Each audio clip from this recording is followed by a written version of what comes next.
Nancy and I fell in love practically at first sight, and we're together for 36 years. She passed away the year before last. And we had a great life together. Got 2 kids.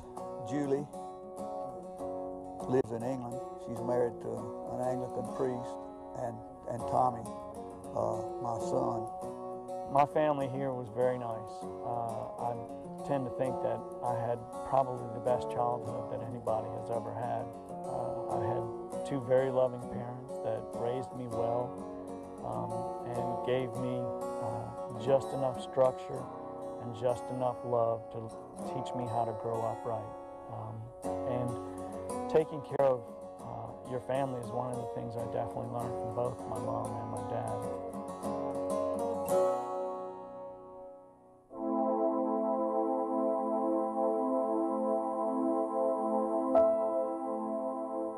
He and my mom went on a family trip to England to visit with my sister. And he mentioned that while in England, he got kind of confused and felt out of sorts the whole trip. He started, just making mental mistakes. When I would call him and talk to him on the phone, he would just not remember things that he had remembered easily, I know, months before. Shuffling of his feet started quite a while ago. Just scooted along a few inches at a time. It would take me 5 minutes to get from my chair to the kitchen. His steps would be so small, an inch or 2 at most, and it would take him a while to lift his foot up to get to the next step. And he wasn't really lifting, he was just dragging his feet on the floor, like they were literally glued to the floor.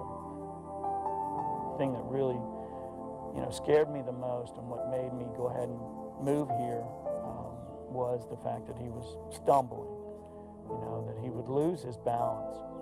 I fell right under the shower with the shower going and couldn't get up. The thing I was concerned about, he could fall here in the house somewhere, knock himself unconscious and bleed from a concussion or a split in the head, and nobody would know about it. With nobody else being here, that made it very important for me to come home and try and, be here close to him. My referring physician is a family practice physician, and of course was concerned, but not of a lot of help for what I had. And I was diagnosed, or misdiagnosed as it were, as Meniere's disease. He had seen someone who told him he had an ear disease, and that's why he was having trouble walking. I didn't know why he was here to see me as a neurosurgeon. Maybe there was a tumor in his ear. He wasn't really a good historian, although he could carry on a conversation quite well. His ability to state his medical condition, he'd come alone, was really not that great.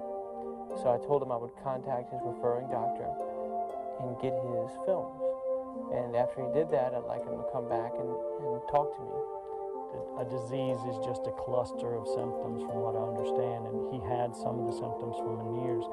But as soon as I did the research and found normal pressure hydrocephalus, the Medtronic link was one of the first ones that actually popped up. And so when I got to that particular link, the Medtronic website had a downloadable PDF document that I grabbed, and as I started viewing it on the screen itself, that was what amazed me to say, this is exactly what he's got. Because one of the first 3 symptoms in there was the gait, how people walk. Meniere's disease didn't have anything to do with that, but normal pressure hydrocephalus did.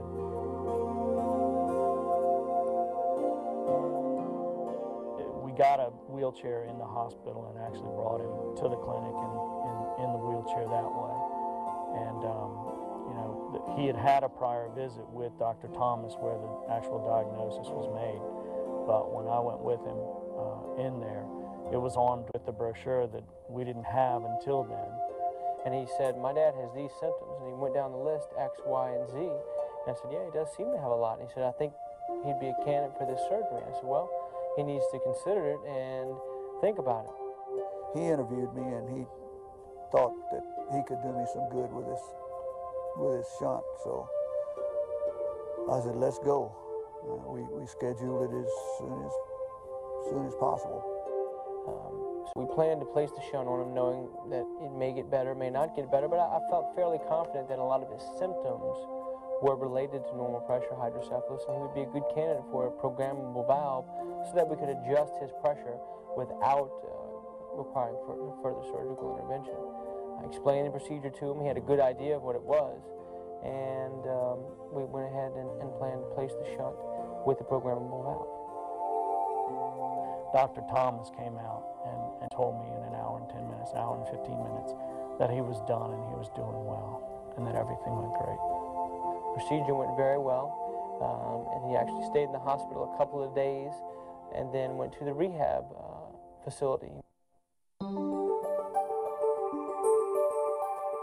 Years ago, if you had a patient with normal pressure hydrocephalus, that meant going back to the operating room, the risk of operative infection, the risk of anesthesia, cost of operating room, cost of replacing the valve.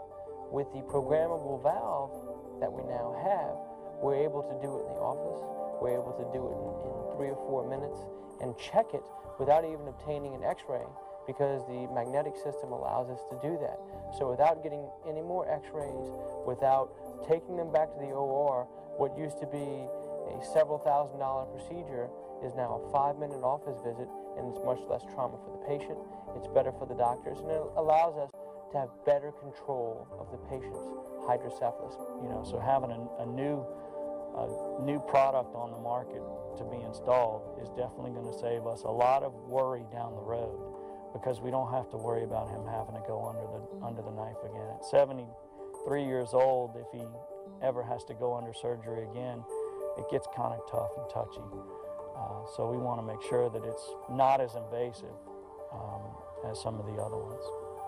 You know, with the advent of the Strata valve, it's a really neat opportunity, especially when you have an opportunity to see the kind of impact and the difference it makes in people's lives, in patients' lives, and everyone involved in their social and family life.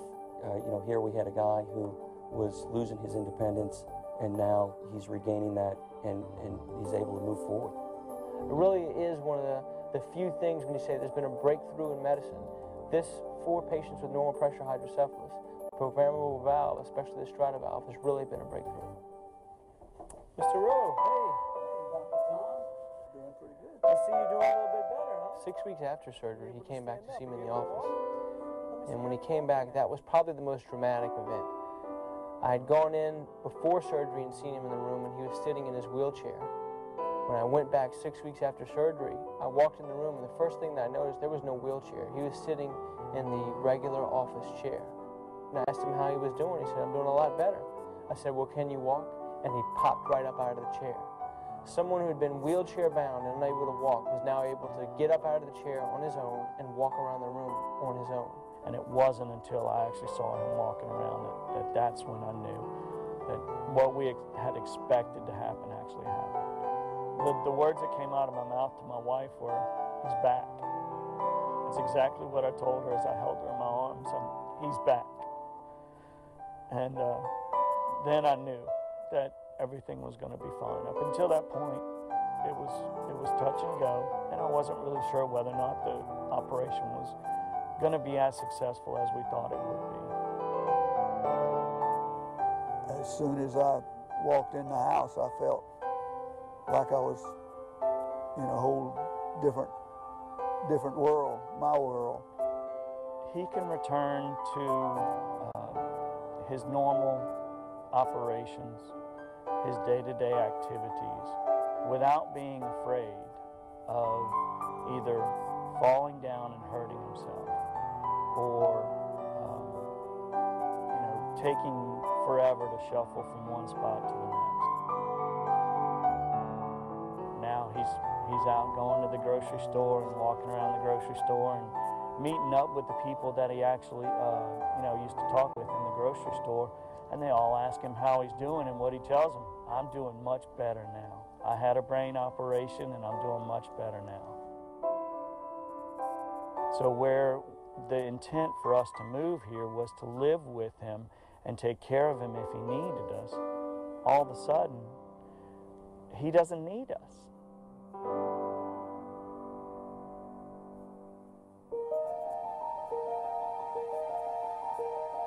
He's a good guy. It's not like talking to a doctor. When I talk to him, it's like a buddy. He's a very personable and helpful, caring young man. I'm mighty grateful for him. He said, look, you know, you doing this case may just be a feather in your cap, but he said he gave me my life back. And, you know, if you do that 1 or 2 times, that's all you need to get you through many, many years. So I'm glad for him, and I hope he continues to do very well.